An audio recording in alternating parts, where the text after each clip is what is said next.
Jadi uang haram dibelikan makanan halal juga jatuhnya jadi haram. Haram. Karena mencari rezekinya pun haram. Iya. Waduh, berarti yang koruptor-koruptor itu gimana ya? Ya nanti dia akan merasakan di akhirat. Ya di akhirat beneran. Koruptor masuk bui selfie. Selfie gini dada-dada gitu. Kan banyak ya. Nah ini sebenarnya ada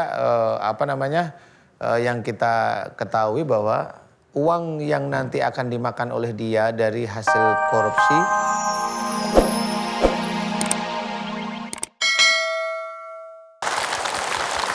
Bismillahirrahmanirrahim. Assalamualaikum warahmatullahi wabarakatuh.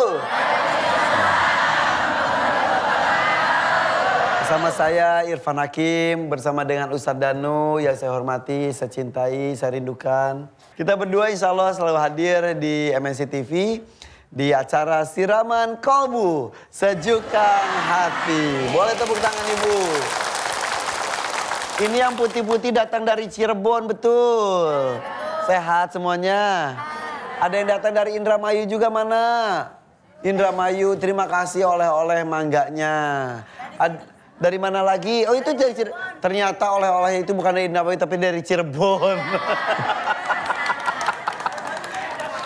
Yang ngasih itu dari aku. Iya, harusnya gini. Oh dari Cirebon. Bagaimana Indramayu? Nah. Gitu. Juga bawa terima kasih. Yang kuning dari mana? Serang. Serang tuh apa ya oleh-olehnya ya Ustadz ya? Bercanda. Sudah semuanya udah disebut? Sudah. Semuanya masih semangat enggak? Benar yakin? Kayaknya nggak semangat bapak-bapaknya ya. Bapak semangat Bapak? Semangat. Biar semangat semuanya kita pijit-pijitan lo. Coba ngadap ke kanan, ngadap kanan. Pegang bahu kanan temannya. Ayo Ustadz. Lakukan Ustadz. Dilamain dikit deh kalau yang kanan. Udah. Sekarang yang kiri balik. Ayo bapak-bapak juga ayo. Iya, ayo bapak-bapak ya semuanya. Ya, sudah alhamdulillah tepuk tangan. Seger.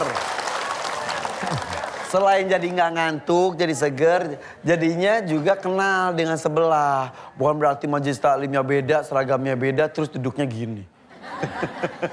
Kita semua sama ya. Yeah. Bu udah makan belum? Belum makan tapi masih semangat berarti belum lapar banget. Kalau udah makan belum? Belum, itu lapar. Udah makan belum? Belum. Bu, coba ngomongin soal makanan. Makanan yang haram itu apa aja? Babi. Apa? Ya, terus yang disembelih tidak menggunakan nama Allah, betul ya? Minuman keras juga nggak boleh. Es batu itu bisa nggak? Itu keras loh. Sebetulnya kalau dirunut, yang halal sama yang haram jauh lebih banyak yang halal. Yang haram itu cuma sedikit. Tapi kenapa kita tergoda untuk mencoba yang haram? Jangan kita dong. Ada beberapa orang yang mencoba untuk haram, ngajak-ngajak. Iya.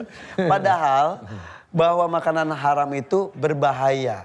Tidak hanya berbahaya secara akidah dan juga keagamaan, tapi secara kesehatan pun menurut penelitian juga berbahaya. Tapi berbeda, kita menghindari makanan haram karena keimanan, dengan menghindari makanan haram karena kesehatan akan beda nilainya.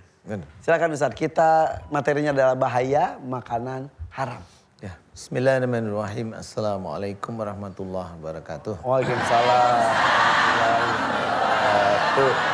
Alhamdulillah memang bahaya makanan haram. Betul diceritakan Mas Irfan bahwa makanan haram itu dibedakan. Satu tentang kesehatannya, yang kedua adalah tentang keimanan. Ya.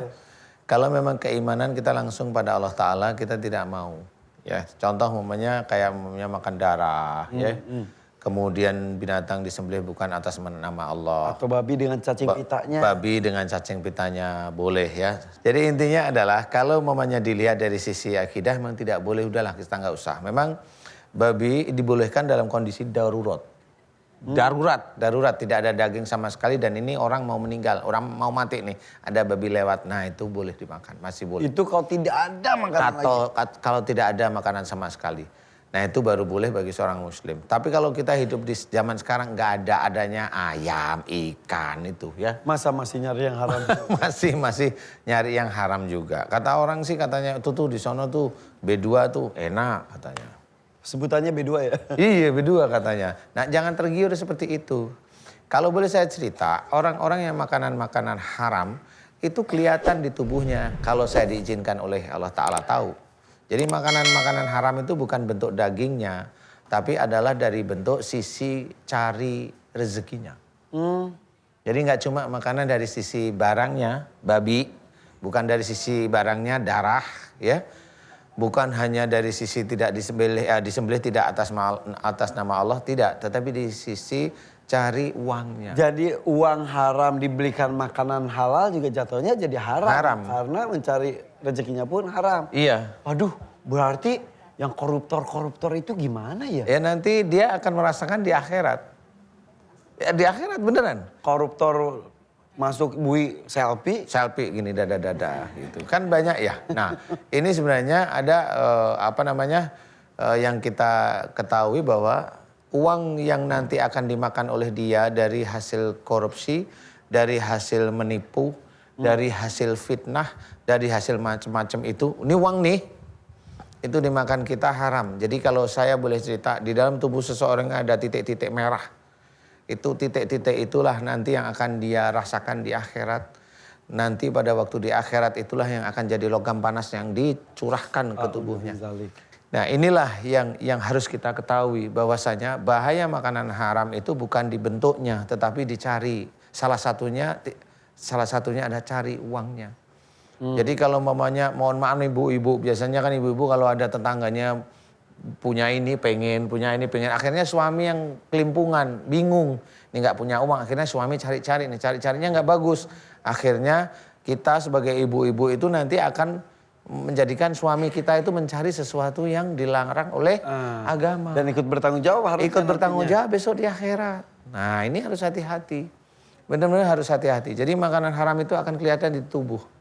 Nah itu akan hilang kalau dia sudah mau mengembalikan kemudian dia memohon ampun kepada Allah Ta'ala. Insya Allah seperti itu. Mudah-mudahan dengan diingatkannya pagi hari ini, introspeksi diri, astagfirullahaladzim. Jangan-jangan harta kita ada unsur haramnya. Jangan-jangan makanan yang diberikan kepada anak-anak kita ada unsur haramnya. Dan menjadikan anaknya jadi tidak soleh dan soleha. Bisa. Karena sumber makanannya juga tidak halal. Iya bisa aja seperti itu. Oke. Mudah-mudahan jadi bahan introspeksi untuk semua. Insya Allah ya amin. Oke sekarang saatnya saya akan memberikan kesempatan buat yang hadir di studio untuk bertanya kepada Ustadz. Ini aja beberapa waktu yang lalu ketika Ustadz menangani salah satu jamaah di sini yang suami istri, ingat gak Ustadz? Kemudian yang suaminya itu ngilmu, istrinya juga pemarah, akhirnya efeknya langsung dua-duanya kena. Oh iya. Ada jemaah dari laki-laki, bapak-bapak di sini yang bereaksi. Oh gitu ya. Belum sempat kita tangani dan tampaknya hadir kembali di sini. Boleh itu aja dulu? Boleh. Masnya betul ya? Coba Mas ke depan Mas. Ya. Sehat Mas? Alhamdulillah sehat. Monggo ucapkan salam dulu. Assalamualaikum warahmatullahi wabarakatuh. Waalaikumsalam warahmatullahi wabarakatuh. Saya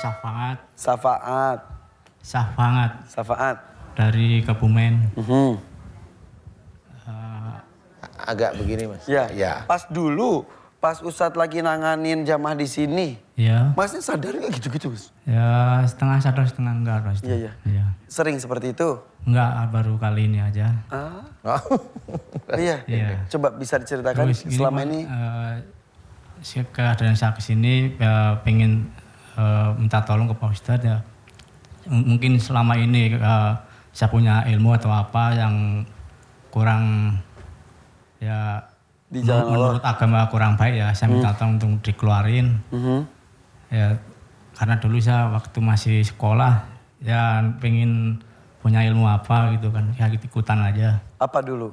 Ya yang punya amalan juga. Terus yang tangan dikasih raja segala. Terus, Amalan itu maksudnya kayak wirid-wirid gitu. Iya. Disuruh baca sekian Iya, ribu. Pak Ustadz. Oh iya iya. Maksudnya dulu untuk apa? Ya dulu salah satunya untuk apa? Amalan itu untuk apa kekebalan. mamanya? Kekebalan. Untuk kekebalan. Ya, ya. Oke. Terus Terus tadi tanah apa? tangannya terus dikasih raja. Raja itu maksudnya ditulis Kasih tulis